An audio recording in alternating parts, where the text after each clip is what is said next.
O Desaparecimento do Universo, capítulo 5, continuação.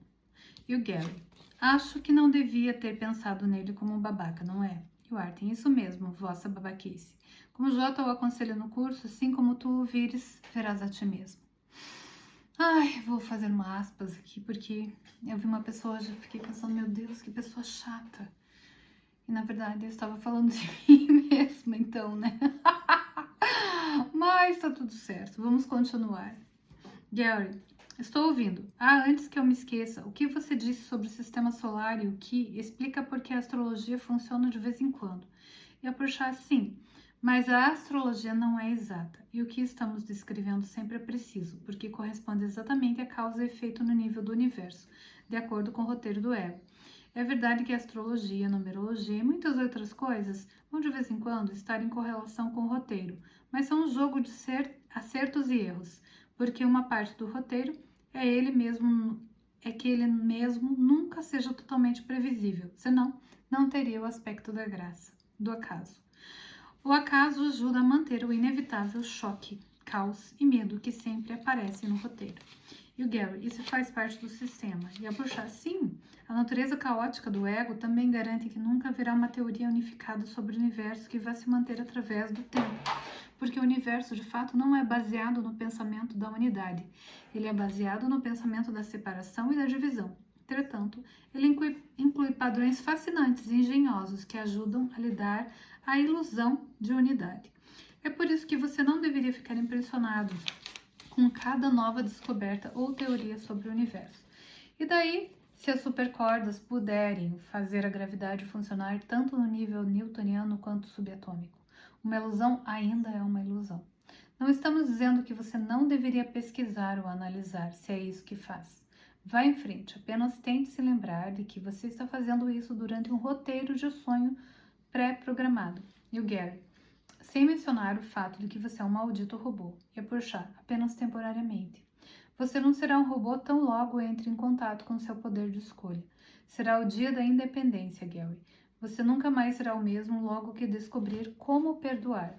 E o Arthur: o processo que Puxar está descrevendo lhe dá um exemplo de como o universo segue um roteiro que foi feito de uma maneira holográfica, mas parece se desenrolar de maneira linear, como um filme que já foi filmado. A coisa toda já foi escrita, e assim também sua história de vida, até o dia em que seu corpo vai morrer e já foi determinado.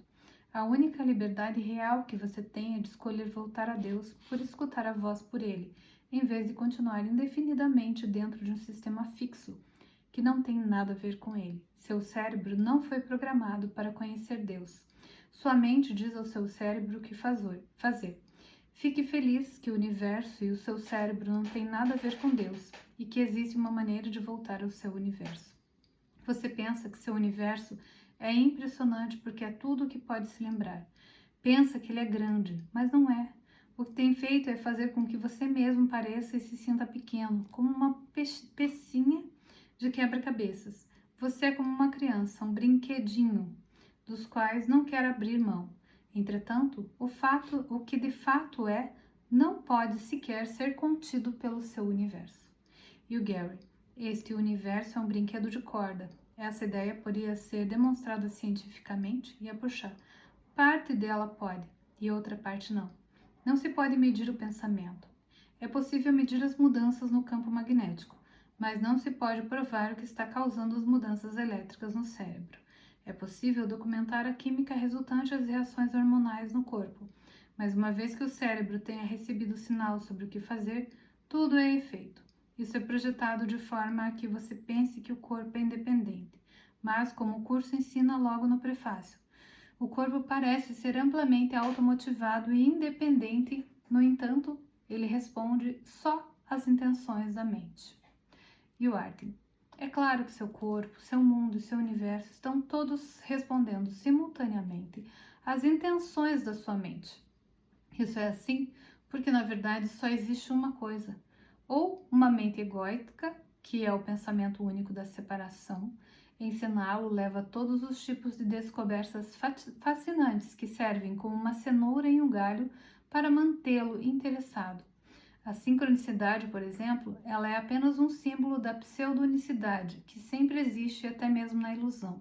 Lembre-se, o ego quer que você pense que a ilusão é espiritual e que o que ele faz é santo. A propósito, embora exista apenas uma mente egóica, assim como só existe um Filho de Deus, que é você, queremos lembrá-lo de que já mostramos como essa única mente egóica está dividida em uma mente certa e em uma mente errada, entre as quais você precisa escolher. Você está observando tudo e tem que escolher se quer o ego ou o Espírito Santo como seu professor enquanto observa. Quando nós ou o curso falamos sobre o ego, quase sempre estamos falando sobre a parte errada da mente e não sobre a mente certa, onde o Espírito Santo habita. E o Gary, certo, então se eu puder só juntar alguns dos meus pensamentos aqui, não quero ser repetitivo, mas tem um quadrinho aqui. A sincronicidade é apenas um símbolo da pseudonicidade que sempre existe, até mesmo na ilusão. Voltando aqui, o Gary fala, então certo, então se puder só juntar algumas dos meus pensamentos aqui, não quero ser repetitivo, mas, Barton, deixe-me dizer algo, amigão. A repetição não é só perfeitamente correta, como obrigatória. Ela é a única forma de você poder aprender um sistema de pensamento, torná-lo uma parte sua e chegar ao ponto de aplicá-lo automaticamente. Um dia, até sem mesmo pensar,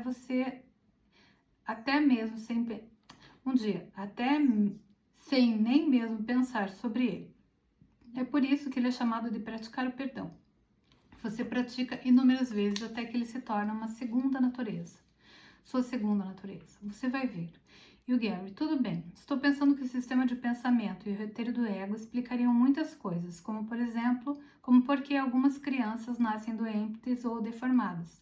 Já me sinto melhor só de saber que Deus não fez isso. Isso explica porque as crianças entram em conflito quase no mesmo instante que colocam os olhos umas sobre as outras, brigando por brinquedos e tudo mais. E porque as crianças na escola provocam e atormentam umas às outras, formam panelinhas e projetam sua culpa inconsciente umas nas outras, para transformar as outras em erradas e, assim, torná-las culpadas. As pessoas sempre acabam tomando partido de um lado ou de outro. Então, durante toda a sua vida, você tem vítimas e algozes.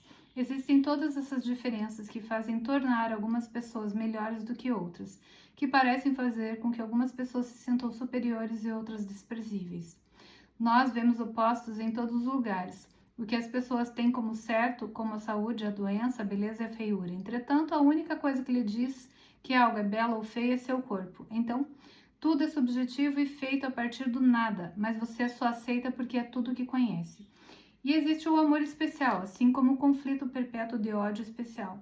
As pessoas que você ama muitas vezes não podem cometer erros aos seus olhos, e mesmo que o façam, é fácil perdoá-las. As pessoas que você odeia não conseguem fazer nada certo, e não importa o que façam, elas não são perdoadas. Assim, existem todos os tipos de disputas através da vida, e todos os tipos de competições de negócios e corporações, tudo seguindo os mesmos padrões do ego. Muitas pessoas seguem carreiras onde tentam ganhar poder sobre outros corpos, o que é mesmo apenas uma imitação patética do poder. Essas carreiras são cheias de projeções inconscientes de culpa, embora não saibamos disso. Em alguns dos exemplos mais óbvios, o advogado que ganha causa é o mais inteligente que sai melhor em fazer o outro lado parecer errado, e assim leva os membros do júri a projetarem sua culpa inconsciente naquele lado. Os políticos que vencem as eleições são aqueles que são melhores em culpar o outro lado, levando as pessoas a pensarem que aquele lado é responsável por seus problemas, o que é o equivalente cósmico de culpar aquele lado pela separação de Deus e de toda a dor e infelicidade que vem com elas. Eles são os culpados, não nós. Os dois lados muitas vezes acreditam sinceramente que estão certos, mas nenhum deles está certo, porque o que estão vendo não é verdadeiro. E logo que você reage e toma partido, se torna parte do problema em vez da solução.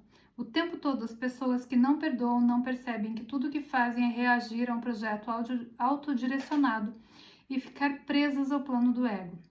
Quando temos um problema, nós o atacamos. Temos uma guerra contra a pobreza, contra o câncer, contra as drogas e contra tudo.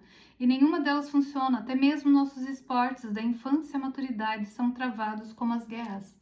Quando você pensa sobre isso, o roteiro do ego também explica por que Em geral, as pessoas que estão em uma religião geralmente acreditam que alcançar Deus exige sacrifício ou sofrimento. O cristianismo tem Jota sofrendo e morrendo pelos pecados de todos, porém o sacrifício é um atributo do ego e não tem nada a ver com Deus. É por isso, presumo que Jota de si mesmo, como os evangelhos descrevem. E se vós soubesses o que significa, misericórdia é que eu quero, e não sacrifício, não teríeis condenado os inocentes. Tudo que as pessoas parecem saber fazer é condenar seus objetos de ódio especial de uma forma ou de outra. Mesmo que elas não façam muito isso, encontram alguma maneira de sofrer e ensinar o sistema do ego através de acidentes, doenças e centenas de outras formas, porque você pode projetar a culpa em seu próprio corpo assim como no dos outros, uma vez que todo ódio é, na verdade, auto-ódio de qualquer forma. Vemos tudo isso em nossas vidas diárias, e em nossos programas de entrevistas, nos noticiários e no resto da mídia.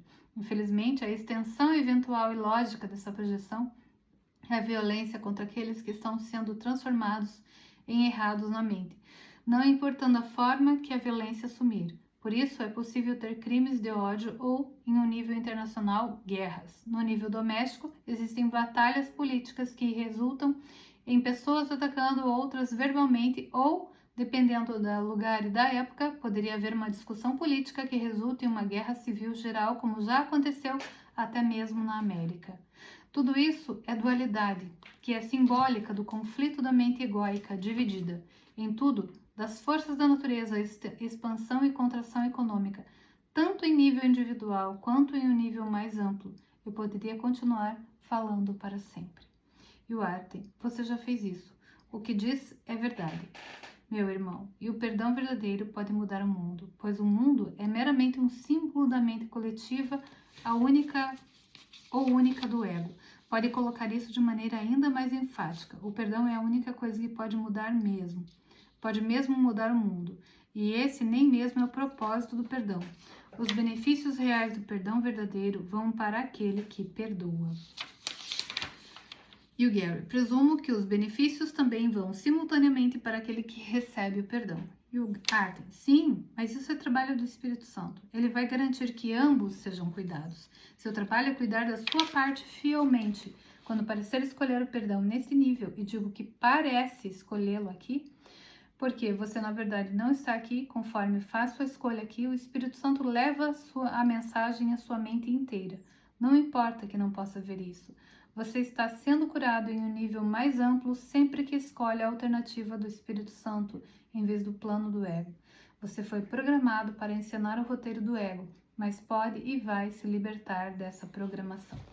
E vamos continuar este mesmo capítulo em cenas do próximo.